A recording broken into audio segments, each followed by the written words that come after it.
Hello everyone, I am dietitian Ramya. Welcome to my YouTube channel.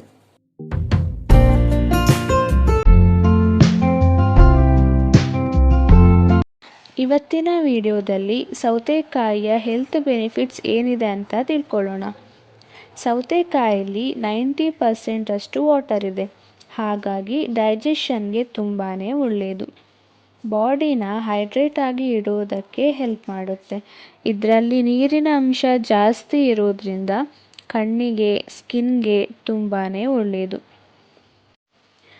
ಕುಕುಂಬರಲ್ಲಿ calories ಹಾಗೆಯೇ carbohydrates ತುಂಬಾ ಕಡಿಮೆ ಇದೆ. ಹಾಗೆಯೇ cucumber low glycaemic index food ಆಗಿರೋದ್ರಿಂದ ಡಯಾಬಿಟಿಸ್ ಅಂದರೆ ಸಕ್ಕರೆ ಕಾಯಿಲೆ ಇದ್ದವರು ತಿನ್ಬೋದು. ಇದು ಬ್ಲಡ್ ಶುಗರ್ ಲೆವೆಲ್ನ ನಾರ್ಮಲ್ ಆಗಿ ಇಡೋದಕ್ಕೆ ಹೆಲ್ಪ್ ಮಾಡುತ್ತೆ. ವೆಯ್ಟ್ ಲಾಸ್ಗೂ ಸಹ ಕುಕುಂಬರ್ ತುಂಬಾ ಹೆಲ್ಪ್ ಮಾಡುತ್ತೆ.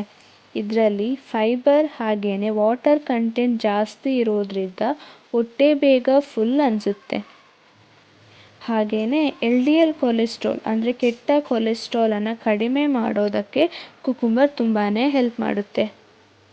ಕುಕುಂಬರಲ್ಲಿ ವೈಟಮಿನ್ ಸಿ ಹಾಗೆಯೇ ವಾಟರ್ ಕಂಟೆಂಟ್ ಜಾಸ್ತಿ ಇರೋದ್ರಿಂದ ಸ್ಕಿನ್ಗೆ ತುಂಬಾ ಒಳ್ಳೆಯದು. ಹಾಗೆಯೇ ಹೇರ್ ಗ್ರೋತ್ಗೂ ಸಹ ತುಂಬಾ ಒಳ್ಳೆಯದು.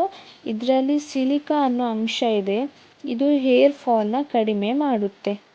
ಕುಕುಂಬರಲ್ಲಿ ಕ್ಯಾಲ್ಶಿಯಂ, ಮೆಗ್ನೀಷಿಯಂ ಜಾಸ್ತಿ ಇರೋದ್ರಿಂದ ಹಲ್ಲುಗಳಿಗೆ, ಬೋನ್ಗಳಿಗೆ ತುಂಬಾ ಒಳ್ಳೆಯದು. ಇದರಲ್ಲಿ ವೈಟಮಿನ್ ಕೆ ಜಾಸ್ತಿ ಇರೋದ್ರಿಂದ ಬೋನ್ ಫ್ರ್ಯಾಕ್ಚರ್ಗಳನ್ನು ಪ್ರಿವೆಂಟ್ ಮಾಡುತ್ತೆ. ಇದರಲ್ಲಿ ಬೀಟಾ ಕ್ಯಾರೋಟಿನ್, ವೈಟಮಿನ್ ಸಿ ಹಾಗೆಯೇ ವಾಟರ್ ಕಂಟೆಂಟ್ ಜಾಸ್ತಿ ಇರೋದ್ರಿಂದ ಕಣ್ಣಿಗೆ ತುಂಬಾ ಒಳ್ಳೆಯದು. ಇದು ಡ್ರೈ ಐಸ್ ಆಗೋದನ್ನು ಪ್ರಿವೆಂಟ್ ಮಾಡುತ್ತೆ. ಹಾಗೆಯೇ ಕಾನ್ಸ್ಟಿಪೇಷನ್ ಮತ್ತು ಬ್ಲಡ್ ಪ್ರೆಷರ್ ಇದ್ದವರು ಸಹ ಇದನ್ನು ಕನ್ಸ್ಯೂಮ್ ಮಾಡೋದು ತುಂಬಾ ಒಳ್ಳೆಯದು. ಇಷ್ಟೊಂದೆಲ್ಲ ಹೆಲ್ತ್ ಬೆನಿಫಿಟ್ಸ್ ಇರೋ ಕುಕುಂಬರ್ನ ಡೈಲಿ ಕನ್ಸ್ಯೂಮ್ ಮಾಡೋದು ತುಂಬಾ ಒಳ್ಳೆಯದು. ಯಾಕೆಂದರೆ ಇದರಲ್ಲಿ ಕ್ಯಾಲರೀಸ್ ಹಾಗೆಯೇ ಕಾರ್ಬೋಹೈಡ್ರೇಟ್ಸ್ ಕಡಿಮೆ ಇದೆ.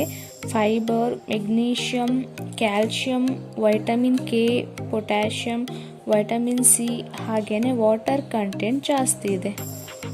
ವಿಡಿಯೋ ಇಷ್ಟ ಆದರೆ ಲೈಕ್, ಶೇರ್ ಆ್ಯಂಡ್ ಸಬ್ಸ್ಕ್ರೈಬ್ ಮಾಡಿ. ಇನ್ನೂ ಹೆಚ್ಚು ವಿಡಿಯೋಗಳಿಗೆ ಕಮೆಂಟ್ಸ್ ಮಾಡಿ.